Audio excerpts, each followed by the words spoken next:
I'm Dr. Jeff Barrows, Senior Vice President of Bioethics and Public Policy here at the Christian Medical and Dental Associations. This is Module 1 of a curriculum that I've created with two goals. The first goal is to help you think deeper and biblically about many of the controversial issues that are impacting you in your medical and dental education.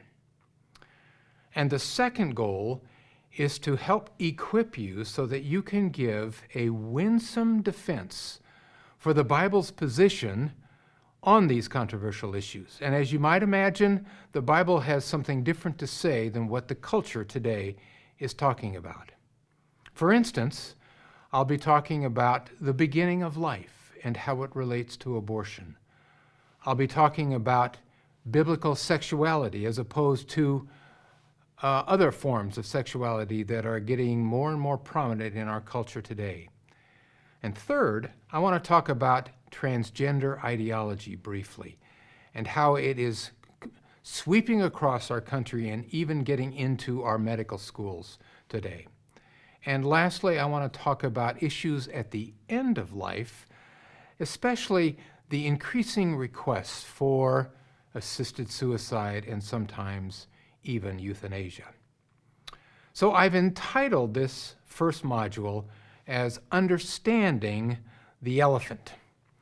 And I want you to imagine that you have been working on developing a friendship with either a colleague or a classmate, and that friendship has reached the point where you're beginning to get into some of these cultural issues. And I want you to imagine that your friend comes to you one day and asks you, what do you think about same-sex marriage? And I also want you to imagine that you haven't really thought deeply about this before. And I'm not so much interested in what your answer is. What I want to focus on and talk about today is the process that you're going to use to reach your moral decision about, in this case, same-sex marriage. Now, research has shown that you're going to use one of two methods to reach your decision. And this research has been done by Dr. Jonathan Haidt. And he has written a book back in 2012 called The Righteous Mind. Dr. Haidt calls himself a moral psychologist. He has spent the vast majority of his research career studying the process of how we make moral decisions. Now, he's not a Christian, but I do believe that what he has found applies across the world because all truth is God's truth. And the way that Dr. Haidt describes this is he uses the illustration of a rider and an elephant. And the rider represents rational thinking, and the elephant represents our intuition. Now, I imagine that there are very few of you that have had the experience of ever riding an elephant, like in this illustration. But several years ago, I happened to be in India visiting my daughter who was doing some ministry work there, and I had the opportunity to get on an elephant and be sitting on an elephant just like this illustration.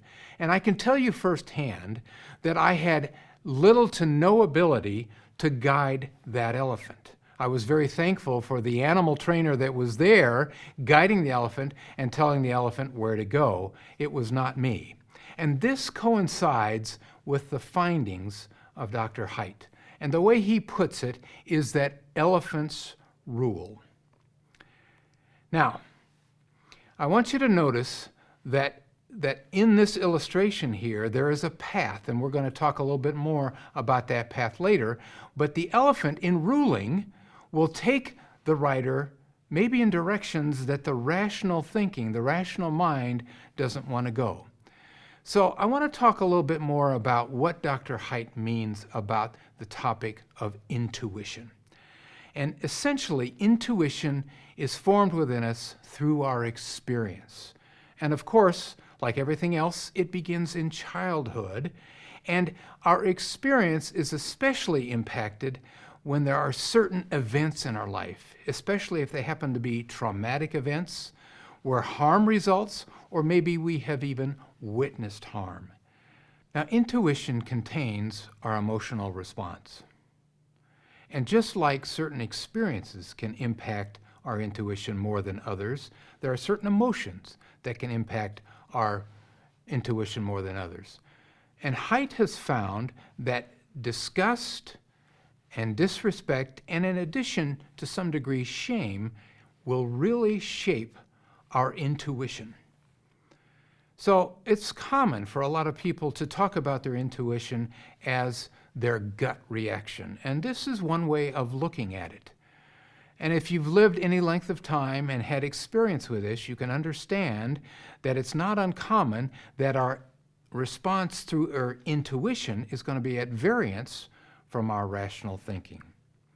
And the last thing I want to talk about when it comes to intuition is I want to talk about the language of intuition. And the language of intuition is story. Now, the language of rational thinking, of course, is facts. But the reason this is so important is that if we're going to be talking to others that have a different moral stance than we do, we need to be talking to their intuition.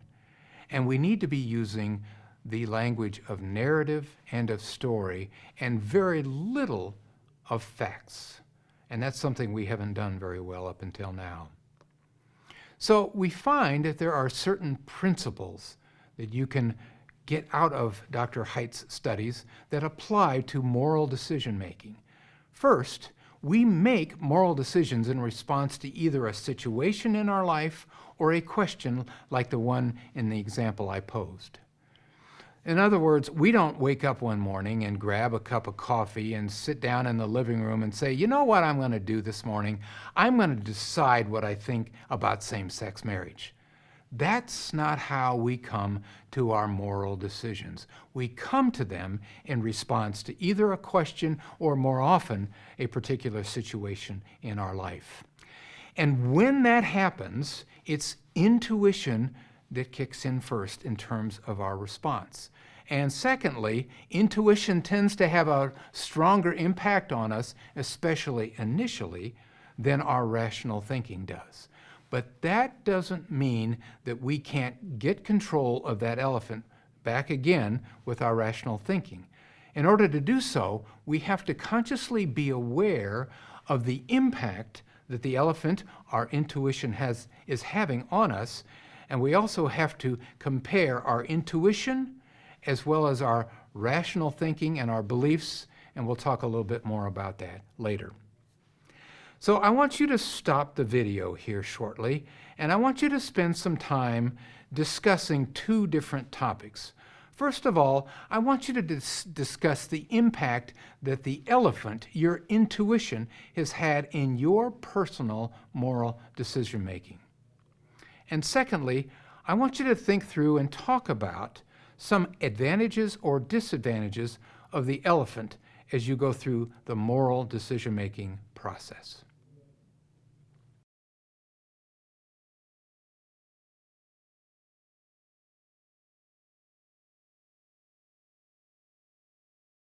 So as we think about Dr. Haidt's illustration of the rider and the elephant, with the rider being rational thinking and the elephant being the intuition, I want you to notice that the elephant is on a path. The rider, the rational brain, is trying to keep the elephant on this path. And for us as Christians, that path represents following Jesus, living a life in obedience to him, or living a life that is consistent with biblical values. And it's important to see that one of the more common things that may pull us off that obedience to Jesus Christ is our intuition, our experience, and how it impacts us and may pull us away from biblical values. So I want to delve a little deeper into the way I look at our thinking process. And I think of the way we evaluate and do our thinking, our conscious thinking, in terms of three different levels. Two of those levels are above ground and are conscious, and one level is below ground, or in our subconscious mostly. And you can see the illustration I have of a two-story building with a foundation underneath. And the way I think of it is that the second story is where we do the vast majority of our thinking. It's where we conduct our conversations. It's where we think about our normal day-to-day activities. It's in the second story where you are if you're in your medical and dental education. And rarely do we go below that. It's about 95% of the time plus that we're in that second story. But below that is the first story, the ground floor. And it's in that level that we have our principles that we have put together in our life as a result of either experience or the beliefs, the presuppositions that we have been taught. And finally, we have the below the ground foundational thinking. And that consists of our beliefs, our core beliefs especially, our presuppositions, which then make up our worldview. And I just want to take a minute and point out that only you can decide the core beliefs that you're going to accept. Only you can decide the presuppositions that you are going to accept as true. I can recommend what those core beliefs ought to be, and others will recommend that to you, and others will talk about presuppositions, but the final determiner is you. And it's critical to understand how important your beliefs, your presuppositions, and your worldview are as you progress through your medical education and medical career or your dental career. These form literally the foundation of a lot that you're going to do. With that background in mind, I want to talk a little bit about the two different ways that you're going to respond to a moral question that is posed to you, especially one, again, that you haven't thought a lot about. Again, if it's going to be under the elephant's rule, your experience is going to control things, and your response may well ignore your baseline core beliefs.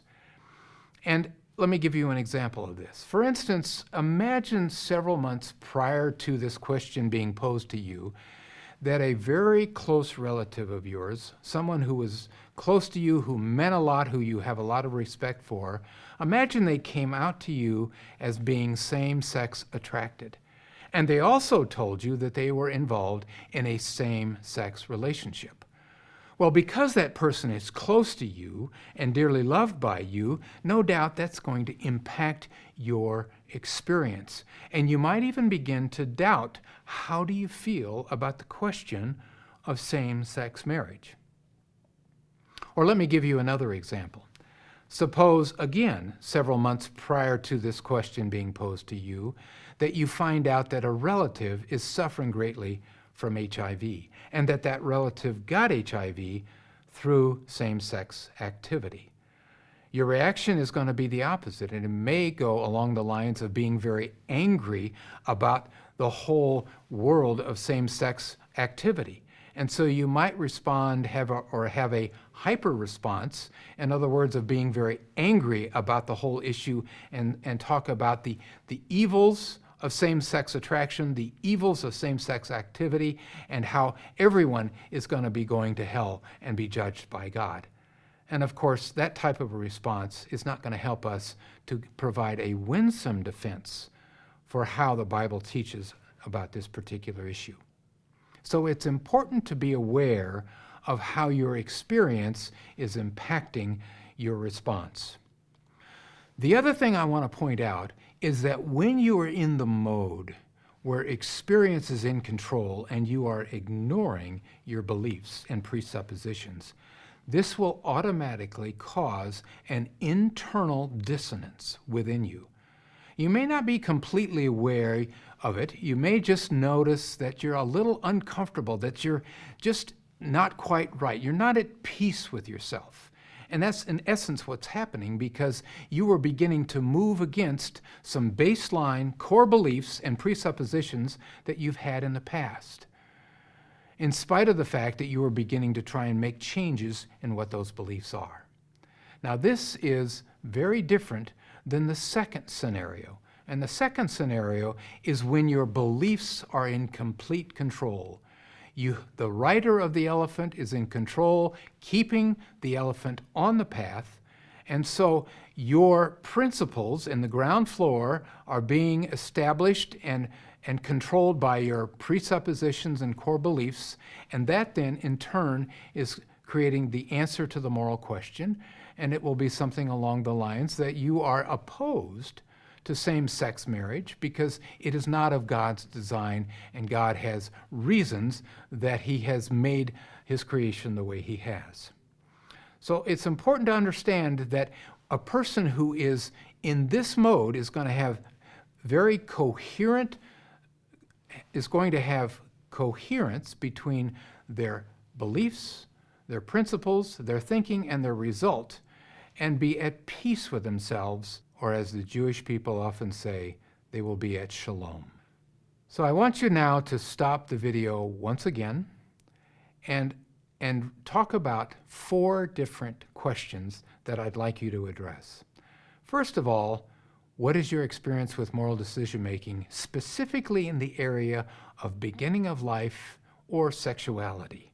And how has your elephant been involved in impacting that moral decision-making? Can you identify ways in which your experience is influencing your moral decisions so that you are adopting a view that may not be in line with what the Bible teaches? And thirdly, what are the advantages of achieving a position in which your beliefs rule? And then lastly, what steps can you take to have your beliefs control your moral decision-making rather than your experience?